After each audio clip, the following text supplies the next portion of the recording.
Olá, pessoal, tudo bem com vocês?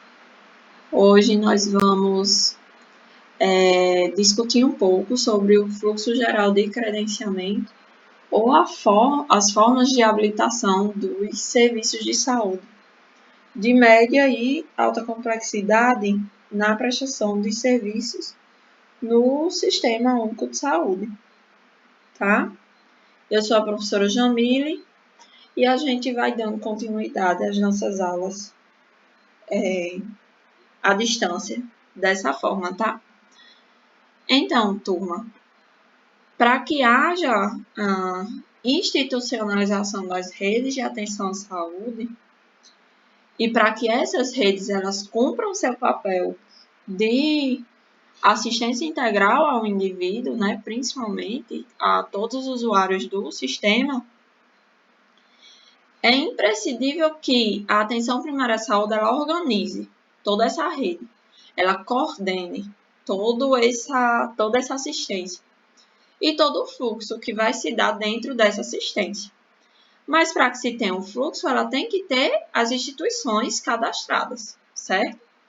Então, assim, dentro das redes de atenção à saúde, dentro das RAIs, acaba que quem vai fazer esse papel de comunicação entre todos os setores, né, entre todas as entidades ou entre todas as instituições que compõem cada rede, né, e até mesmo essa comunicação entre todas as redes, é a atenção primária à saúde, que acaba que tem como organizar todo o fluxo de atendimento, certo?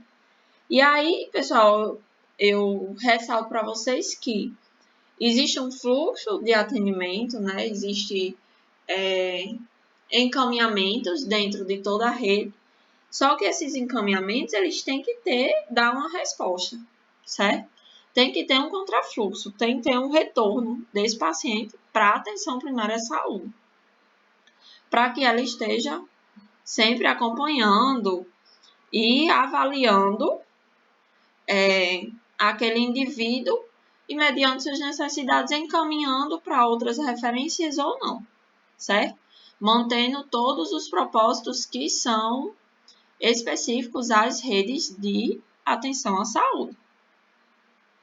Lembrando, pessoal, que assim nós temos as regionais de saúde e esses fluxos e contrafluxos, eles também podem ocorrer entre municípios vizinhos e também entre município e estado, por um exemplo, né? Entre uma regional e outra, porque eles compõem uma única rede, certo?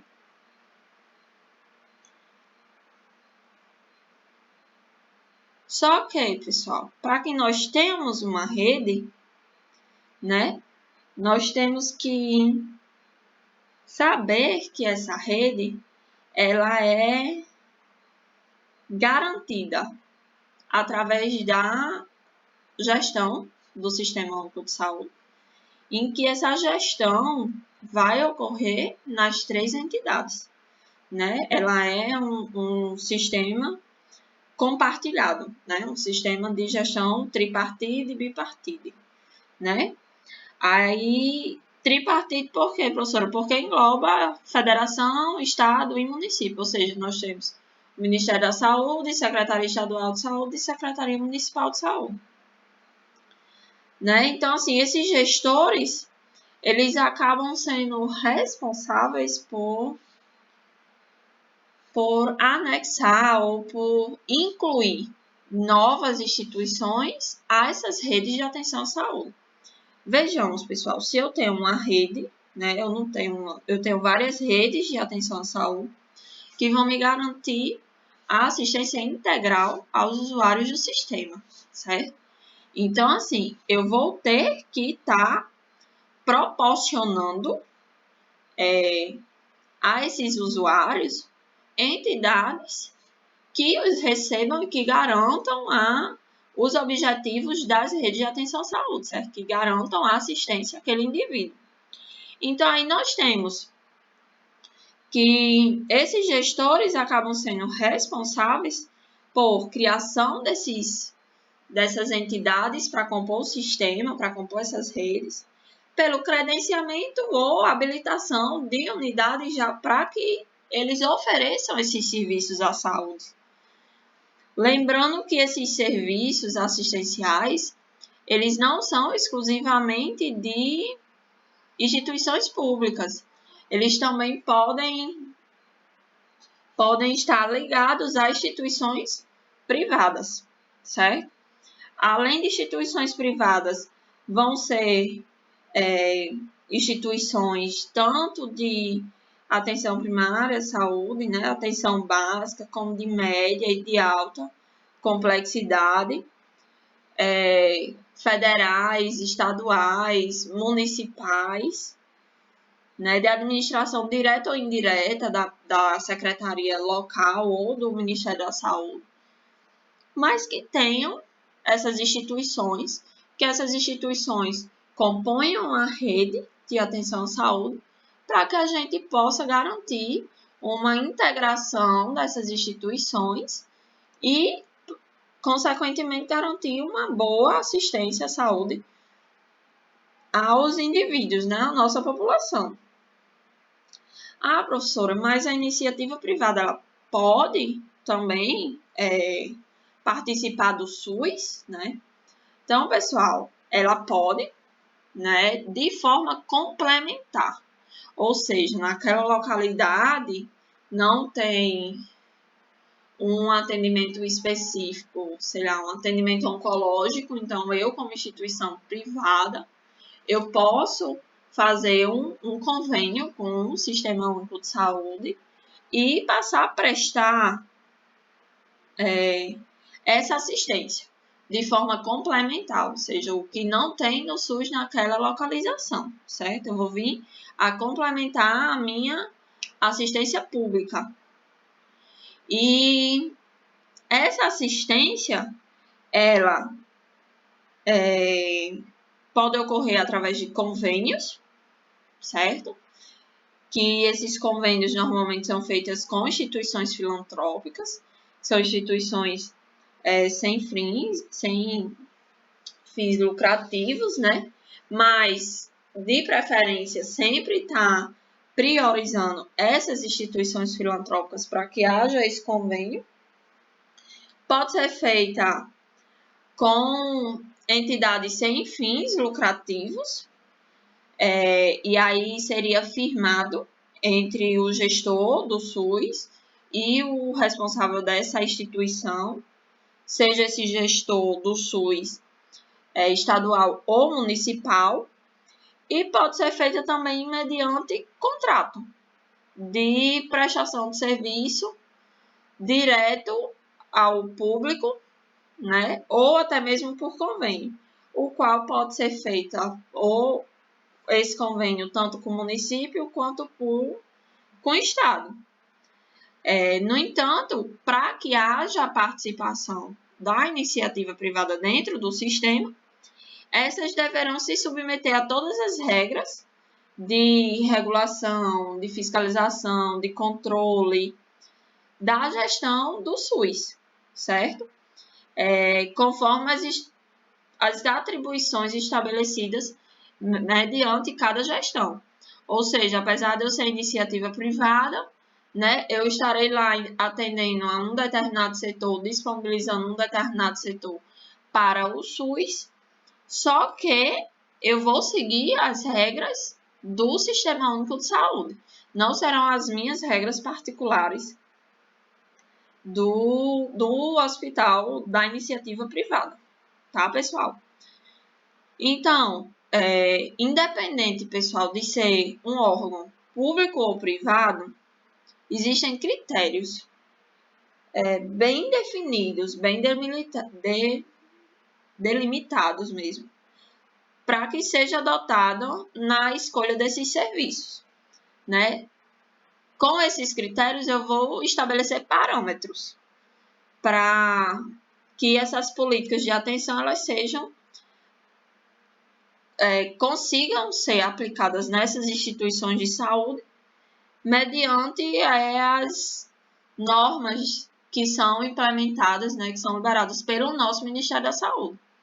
Então, entre esses critérios, nós devemos levar em consideração o que são a população a ser atendida, a necessidade de cobertura assistencial, os mecanismos de acesso com fluxos de referência e contrarreferência, a capacidade técnica e operacional dos serviços que vão ser disponibilizados nessa instituição, uma série histórica de atendimentos realizados e identificação da demanda reprimida, a integração com os mecanismos de regulação e os demais serviços assistenciais, ambulatoriais e hospitalares que compõem as redes de assistência à saúde e disponibilidade de financiamento. Ou seja, para que haja a implementação, né, de uma nova instituição à rede, eu vou levar em consideração que existe uma população que está deixando de ser atendida. Que população é essa? Né? Eu vou prestar atendimento a essa população como vai se dar o fluxo de referência e contrarreferência, ou seja, eu vou me cadastrar e essa população vai vir até o hospital somente por referência, somente por encaminhamento, ou existe a possibilidade dessa instituição ela tornar-se porta de entrada também para aquele indivíduo, como vai ser essa receptação a esse indivíduo, como é que vai ser esse cadastro, como é que vai ser essa entrada desse indivíduo ao sistema, como é que vai ser a minha integração com os demais instituições que compõem a rede. Tudo isso eu tenho que levar em consideração. Além desses critérios, é adotada uma avaliação inicial. Essa avaliação, ela faz-se necessária para verificar se obedecem a todas as normas vigentes do SUS, se aquela instituição ela está enquadrada em todas as normas atuais do Sistema Único de Saúde, né? Normalmente essas normas são impostas pelo Ministério da Saúde ou até mesmo normas que estão impostas pelo Ministério, mas que naquele município elas são implementadas, né? Então, assim, essa verificação dessa avaliação inicial, ela deve garantir o levantamento de todas as condições de funcionamento do mesmo, com vistas a manter a qualidade e a adequação dos serviços que estão sendo contratados ou conveniados. Ou seja, eu não vou simplesmente, como representante da Secretaria Municipal de Saúde, chegar lá para um hospital de iniciativa privada e dizer assim, olha, aqui no município está faltando isso e você vai atender da forma que você quiser, do jeito que você quiser, né? Da forma que for melhor para a iniciativa privada. Não. Essa iniciativa privada ela vai ter que se adequar ao sistema. Certo, pessoal? Existem normas, existem critérios, existem documentos a ser solicitados para que aquela instituição ela possa ser cadastrada no sistema, ela possa ser inserida no sistema e aí ela passe a compor aquela rede, né? E aquela rede ela esteja integralizada com a atenção primária, né? Secundária e terciária de saúde em todos os níveis de complexidade, né? Lembrando que se for de iniciativa privada, essa iniciativa ela poderá fazer parte tranquilamente do sistema desde que forma complementar. Ou não tem naquele município pela instituição pública, ou a que tem não tá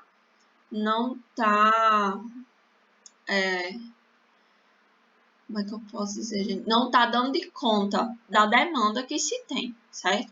Então, ela entra com a iniciativa privada para complementar mesmo e ajudar a manter todos atendidos de forma integral, certo? além dos critérios e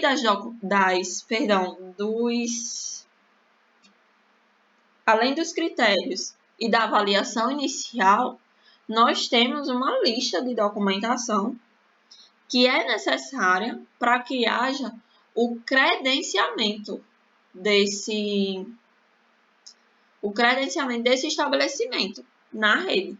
Então, esse serviço, né, esse estabelecimento, ele deve ser cadastrado no Cadastro Nacional de Estabelecimentos de Saúde, né, o qual vai passar por uma avaliação in loco e preenchimento de formulário específico. Esse formulário ele também deve manter uma atualização ou uma alimentação no sistema do DataSUS, e esses dados têm que estar sempre atualizados.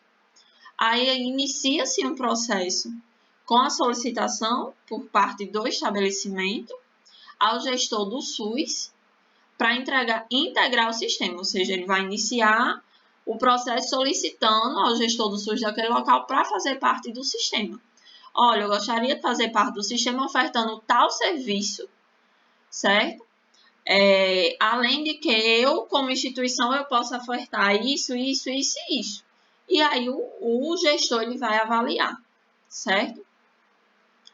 Instrução do expediente com análise preconizada na fase de planejamento, certo? Então, vai levar em consideração a necessidade da população, a distribuição geográfica dessa população para que haja a solicitação de um novo estabelecimento. A documentação comprobatória do cumprimento de exigências específicas para o credenciamento e habilitação de cada política separadas, né, ou organizadas nos seguintes blocos. Recursos humanos, então, qual será meu recurso humano disponibilizado, como vai ficar as escalas, os títulos, né, quem serão os responsáveis, os responsáveis técnicos, tudo organizado. Aí, numa outra pasta, né, no outro bloco, a estrutura física, com as especificações, as plantas, os croquis. Ah, professora, para que isso? Por um exemplo, se esse estabelecimento for prestar atendimento em unidade de terapia intensiva, existem regras para se construir uma unidade de terapia intensiva. Ela tem padrões físicos mesmo, padrões estruturais a serem seguidos. Não só a UTI, certo? Ou o CTI, mas todo o hospital, fisicamente, ele tem padrões a serem seguidos, certo? Então, deve-se levar em consideração tudo isso. Os equipamentos, se eu estou aqui me propondo um atendimento ou vagas de UTI, eu tenho que ter os equipamentos para cada leito de UTI que o Ministério da Saúde preconiza, certo? Eu tenho que ter a quantidade de recursos humanos que é preconizado por leito. Então, eu tenho que seguir um raciocínio. Qual tipo de serviço eu pretendo disponibilizar e ver a partir daí o que será necessário, né, dentro dos documentos que são necessários, que são solicitados, para que haja a solicitação desse credenciamento. Então, equipamento já foi. Serviços existentes, se o hospital já atende, se essa entidade já atende para quê? Quantas pessoas vêm em média? Aí, onde é que fica a sala de espera? Onde é que fica a localização de cada unidade dentro do hospital ou dentro da entidade? Se tem metragem correta, né? Se comporta o número de demanda que surge, enfim. Relação de membros e atas, alvará e licenciamento de funcionamento expedido pela Anvisa, atualizado, né, vigente, e o número do cadastro de entidades de saúde, com a oferta do serviço especificando quais os procedimentos e o quantitativo mensal que ele necessita para manter esses procedimentos ao sistema, certo? Além disso, ainda precisa de um relatório de vistoria realizada pela Vigilância Sanitária, né, que vai avaliar as condições de funcionamento, avaliar as normas técnicas vigentes, um encaminhamento de checklist específico para cada área assistencial, como, por exemplo, a UTI. Como assim, professor? Um checklist específico? Gente, não só na UTI, mas basicamente sim. Vamos voltar para a UTI. Eu tenho que ter um piso claro, eu tenho que ter um teto claro, que seja lavável, que evidencie sujeiras. Os cantos da parede devem ser arredondados. Quantos leitos de isolamento terão? Qual a metragem de cada leito? Como será a porta antes de entrar na UTI propriamente dita. Tem que ter uma salinha para que haja a lavagem simples das mãos dos acompanhantes, né, dos visitantes. Então, assim, são uma série de requisitos para cada área específica daquela instituição, certo? Então, devem ser seguidos. Um parecer conclusivo do gestor, né, seja do gestor municipal e também estadual, sobre a manifestação ou sobre a necessidade daquela entidade de saúde, bem como a aprovação, se apoia, se não apoia, né? Justificativa, se não tem nenhuma entidade pública que poderia ser reorganizada para a implementação desse serviço, enfim. E a manifestação da comissão intergestora bipartite, aprovando o credenciamento e informando o impacto financeiro no custeio da unidade, certo? Professora, esse custeio vai servir tanto para a unidade pública quanto para a privada? Pessoal, certo? Porque, assim, não é... Apesar de a iniciativa privada ela ser de forma complementar, o SUS ela paga por aqueles serviços que são disponibilizados nela, tá? Então, assim, de preferência instituições filantrópicas, mas o SUS, ele custeia, tá?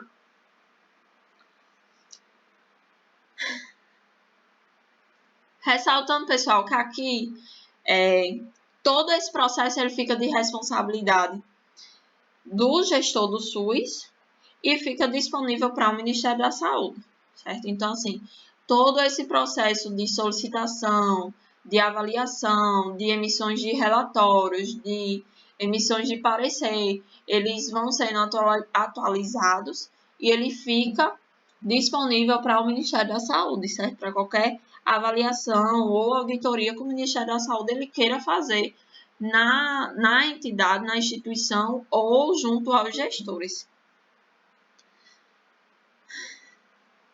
Tendo também o Ministério da Saúde preconizando que as primeiras atividades a serem descentralizadas, de acordo com a portaria, são os credenciamentos de leitos de UTI, planos de ações e credenciamentos de centros de referências de saúde do trabalhador e credenciamento dos serviços de média e alta complexidade que têm políticas vigentes, nessa mesma ordem.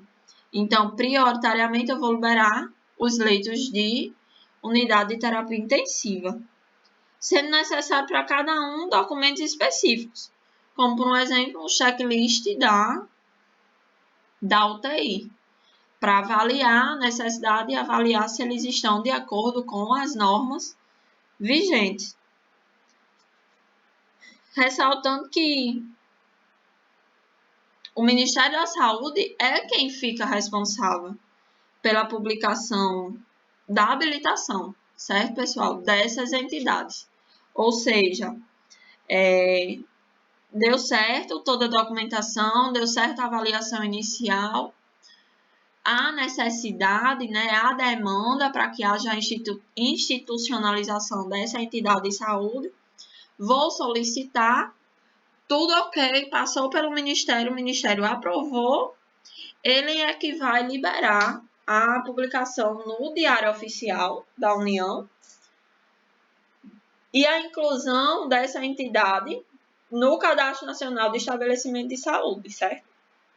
Eu dou a entrada nesse Cadastro Nacional, faço a solicitação inicial, mas quem vai aprovar e quem vai liberar a inserção dessa entidade no cadastro e nas redes de atenção à saúde, é o Ministério da Saúde, tá, pessoal? Então, tudo passa por ele, passa por verificação, passa por avaliação.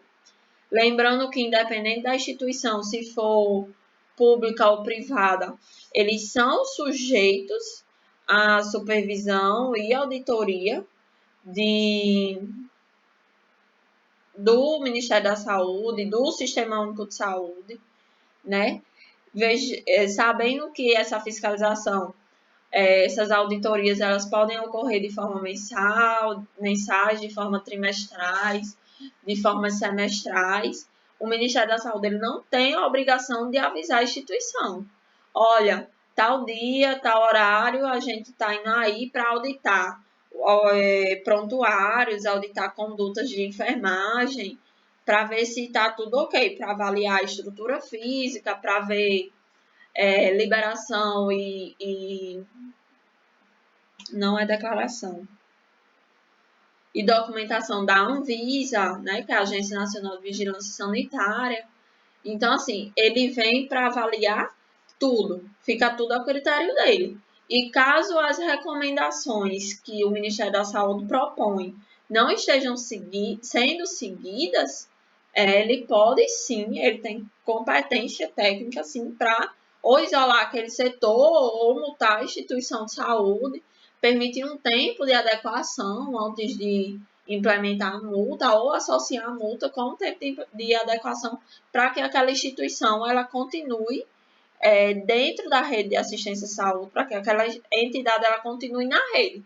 Até porque, pessoal, a perca de uma entidade de saúde assim, como é que eu posso dizer? É um tiro no pé para o sistema, né? Vai fazer muita falta ao sistema, aquela entidade, né? Principalmente se ela está sendo bem utilizada pela nossa população, se ela já foi bem aceita pela população. Então, pessoal, é isso, né?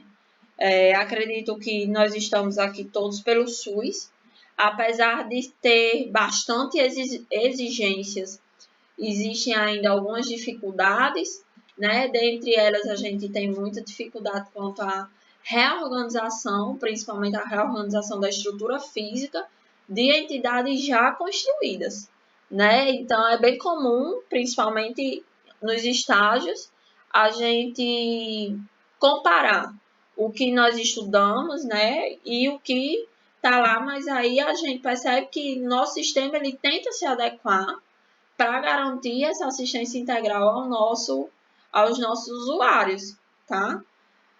Fico aí à disposição para qualquer dúvida que vocês tenham. Espero que, assim, vocês tenham compreendido a aula e qualquer coisa vocês entram em contato, tá, pessoal?